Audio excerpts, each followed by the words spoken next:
வங்கதேசத்தில் கடந்த ஆண்டு இடஒதுக்கீட்டை எதிர்த்து மாணவர்கள் நடத்திய போராட்டம் வன்முறை வெடித்தது.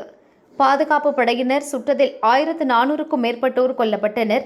பிரதமராக இருந்த ஷேக் ஹசீனா பதவியை ராஜினாமா செய்துவிட்டு அங்கிருந்து தப்பி இந்தியாவில் தஞ்சமடைந்தார். மனித குலத்திற்கு எதிராக குற்றம் புரிந்ததாக ஷேக் ஹசீனாவுக்கு எதிராக தொடரப்பட்ட வழக்கில் வங்கதேசத்தின் சர்வதேச குற்ற தீர்ப்பாயம் மரண தண்டனை விதித்தது. இந்த தீர்ப்பு பாரபட்சமானது என்று ஷேக் ஹசீனா கூறியுள்ளார். ஜனநாயக ரீதியாக தேர்ந்தெடுக்கப்படாத அரசால் நிறுவப்பட்ட ஒரு மோசடி தீர்ப்பு, பாரபட்சம் மற்றும் அரசியல் உள்நோக்கம் கொண்டது. எனக்கு எதிரான தீர்ப்பு ஏற்கனவே தீர்மானிக்கப்பட்ட முடிவு என அவர் குறிப்பிட்டுள்ளார். வங்கதேச மக்களால் தேர்ந்தெடுக்கப்பட்ட பிரதமரை நீக்கவும் அவானி லீக் கட்சியை ஒழிக்கவும் இடைக்கால அரசில் இருக்கும் தீவிரவாத நபர்கள் வெட்கக்கேடான கொலைகார நோக்கத்தை வெளிப்படுத்தியுள்ளதாக ஷேக் ஹசீனா கூறியுள்ளார். என் மீது குற்றம் சாட்டப்பட்டவர்களை ஒரு முறையான கோர்ட்டில் எதிர்கொள்ள நான் பயப்படவில்லை. அங்கு ஆதாரங்களை நியாயமாக எடுத்து வைக்க முடியும்.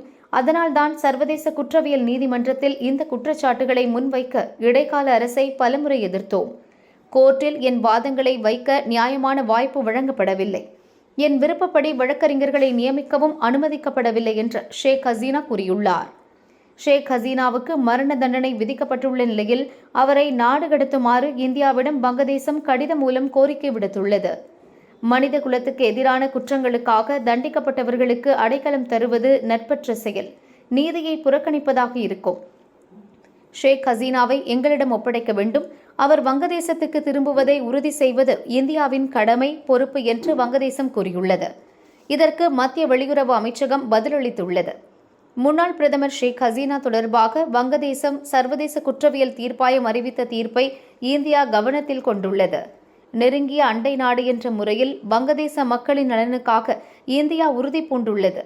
அதில் அமைதி, ஜனநாயகம், அனைவரையும் உள்ளடக்கிய செயல்பாடுகள், ஸ்திரத்தன்மை உள்ளிட்டவை அடங்கும். நாங்கள் எப்போதும் ஆக்கப்பூர்வமாக செயல்படுவோம் என்று இந்தியா தெரிவித்துள்ளது.